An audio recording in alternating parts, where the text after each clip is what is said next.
بسم الله الرحمن الرحيم.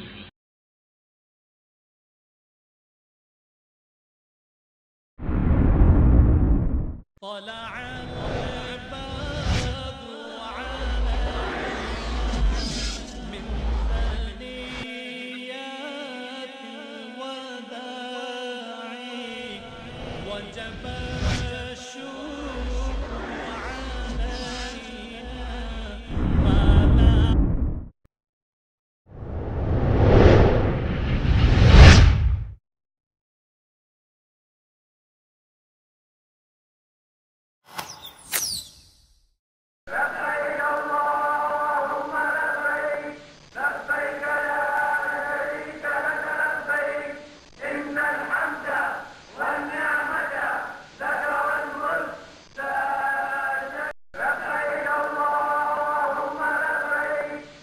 اللہ تبارک و تعالیٰ نے قرآن مقدس میں ارشاد فرمایا وَلِلَّهِ عَلَى النَّاسِ حِجُّ الْبَيْتِ مَنِ اسْتَطَاعَ إِلَيْهِ سَبِيلًا۔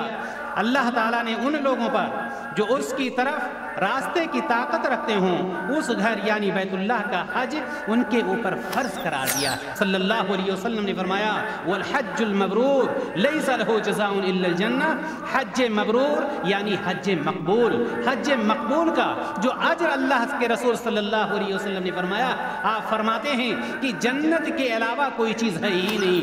ہمارا کوئی بھی عمل چاہے وہ حج ہو، چاہے روزہ ہو، نماز ہو، زکوٰۃ ہو، کوئی بھی عمل ہو جناب محمد رسول اللہ صلی اللہ علیہ وسلم کے طریقے کے مطابق ہو۔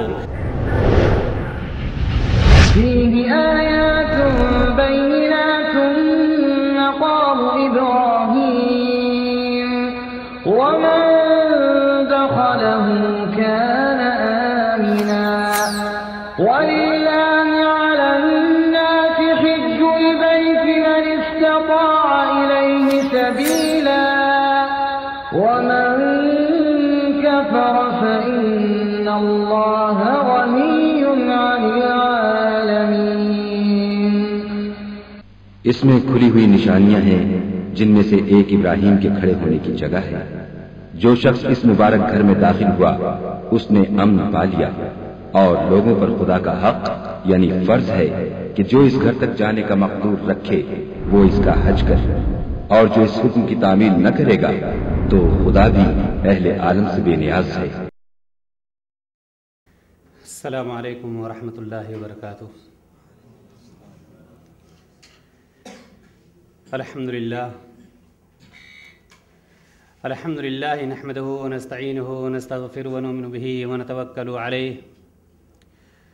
ونعوذ باللہ من شرور انفسنا ومن سیئات اعمالنا من يهده الله فلا مضل له ومن يضلل فلا هادي له ونشهد ان لا اله الا الله ونشهد ان محمدا عبده ورسوله اما بعد فان خير الحديث كتاب الله وخير الهدي هدي محمد صلى الله عليه وسلم وشر الأمور محدثاتها وكل محدثة بدعة وكل بدعة ضلالة وكل ضلالة في النار۔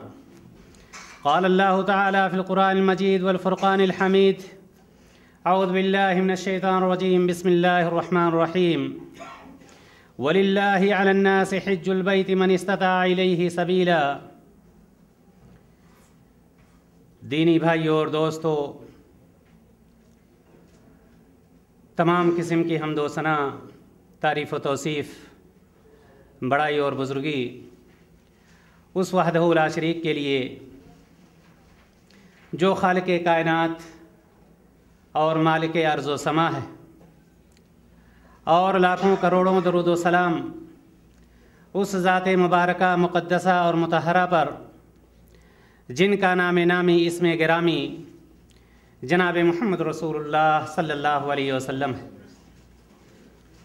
دینی بھائیوں اور دوستو، آج اس مبارک محفل میں جس میں اکثر ہمارے وہ بھائی موجود ہیں جنہوں نے دفتر دعوت و ارشاد ثنائیہ قدیم سے 5 مستویٰ پاس کیا ہے۔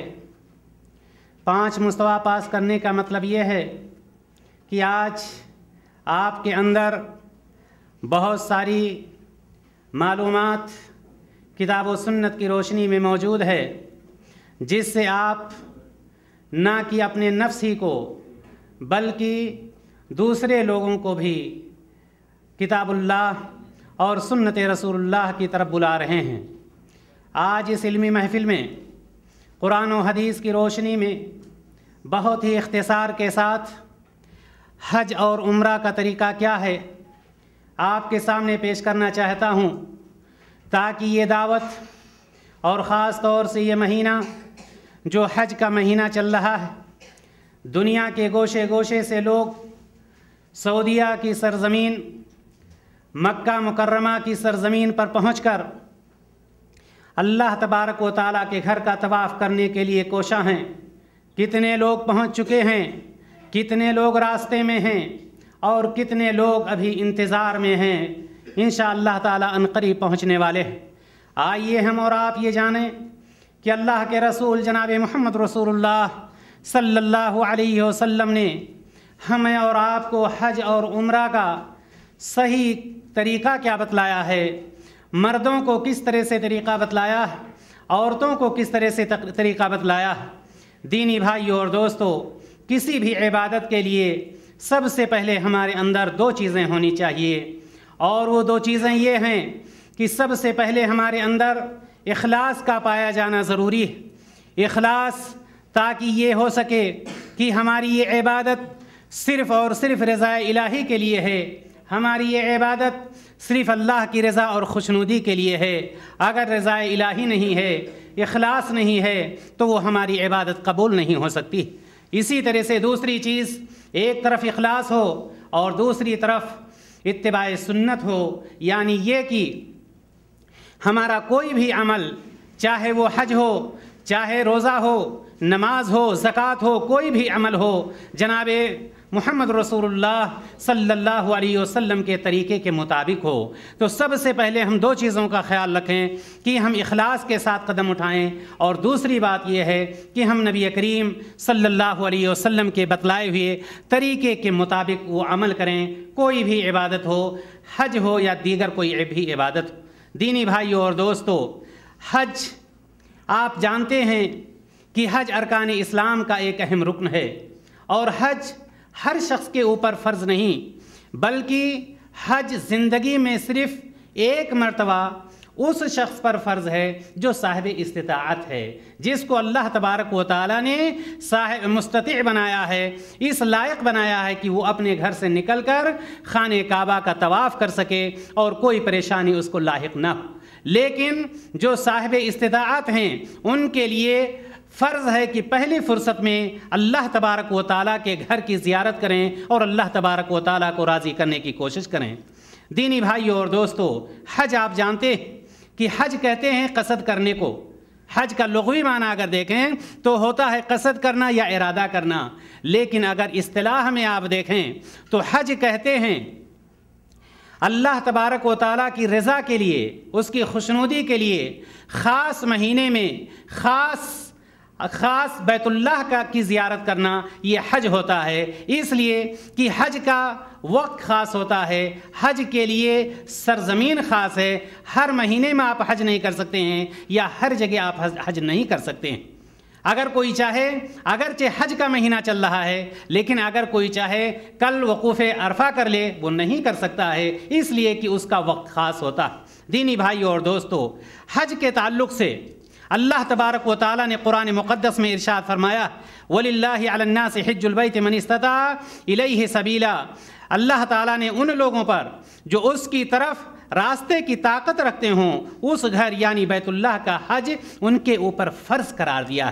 یعنی جو صاحب استطاعت ہو گیا، اب اس کو یہ نہیں سوچنا ہے کہ مجھے استخارہ کرنا ہے، حج کرنے جانا ہے یا نہیں۔ استخارہ ہر سفر کے لیے کرنا ضروری ہے، لیکن کرنا مستحب ہے، سنت ہے۔ نبی کریم صلی اللہ علیہ وسلم نے استخارہ کا حکم دیا ہے، لیکن یہ ہمیں نہیں سوچنا چاہیے کہ اس سال ہم یہ کام کر لیں اس کے بعد ہم حج کریں گے، نہیں۔ جب اللہ تبارک و تعالیٰ نے آپ کو صاحب استطاعت بنا دیا، جب اللہ تبارک و تعالیٰ نے آپ کو مال و دولت سے نواز دیا ہے، تو پہلی فرصت میں چاہیے کہ ہم حج کے لیے نکلیں اور اللہ تبارک و تعالیٰ کو راضی کریں۔ دینی بھائیوں اور دوستو، اللہ تبارک و تعالیٰ نے اور جناب محمد رسول اللہ صلی اللہ علیہ وسلم، حضرت ابو ہریرہ رضی اللہ تعالیٰ عنہ کی روایت آتی کہ حج کے متعلق جناب محمد رسول اللہ صلی اللہ علیہ وسلم ارشاد فرماتے ہیں، بخاری کی روایت کہ العمرۃ الی العمرۃ کفارۃ لما بینہما والحج المبرور لیس لہ جزاء الا الجنہ۔ نبی کریم صلی اللہ علیہ وسلم نے ارشاد فرمایا کہ ایک عمرہ جب کوئی کرتا ہے اور اس کے بعد دوسرا عمرہ کرتا ہے، ان دونوں کے بیچ میں جو خطائیں ہوتی ہیں، جو لغزشیں ہوتی ہیں، اللہ تبارک و تعالیٰ اس کو ختم کر دیتا ہے۔ اور نبی اکرم صلی اللہ علیہ وسلم نے فرمایا والحج المبرور لیس لہ جزاء الا الجنہ، حج مبرور یعنی حج مقبول، حج مقبول کا جو اجر اللہ کے رسول صلی اللہ علیہ وسلم نے فرمایا، آپ فرماتے ہیں کہ جنت کے علاوہ کوئی چیز ہے ہی نہیں، یعنی اس کا اجر اگر ہے، اس کا ثواب اگر ہے تو صرف اور صرف جنت ہے، اس کے علاوہ کوئی چیز ہے ہی نہیں۔ اسی طرح سے حضرت ابو ہریرہ رضی اللہ تعالی عنہ سے دوسری روایت آتی ہے جو بخاری ہی کی ہے، نبی کریم صلی اللہ علیہ وسلم ارشاد فرماتے ہیں من حج للہ فلم یرفث ولم یفسق رجع کیوم ولدتہ امہ۔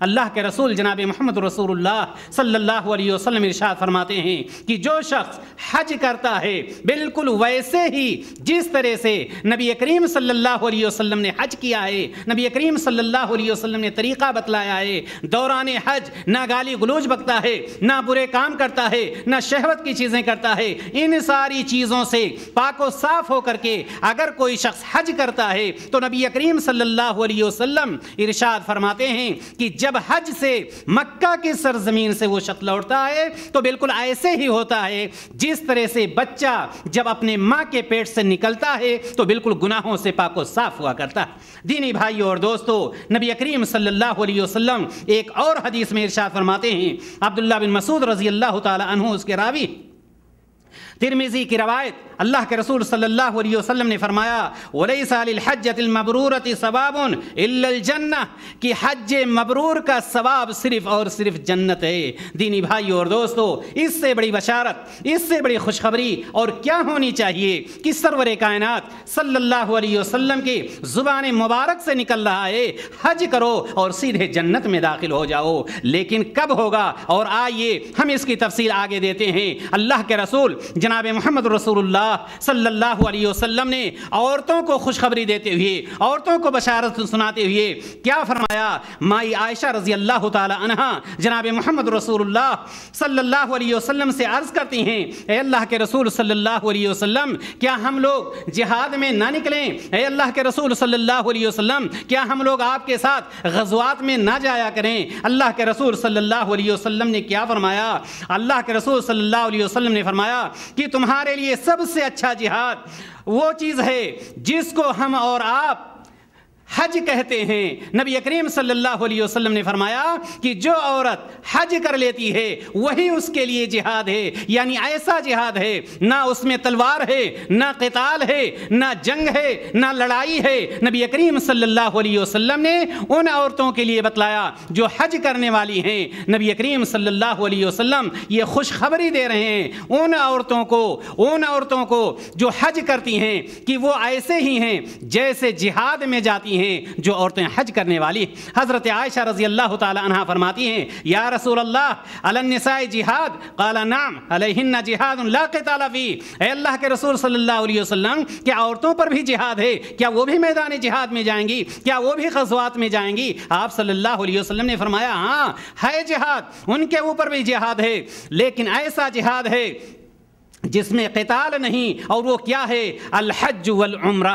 نبی کریم صلی اللہ علیہ وسلم نے فرمایا کہ وہ حج ہے اور عمرہ ہے کہ جہاد کے برابر ان کو ثواب ملتا۔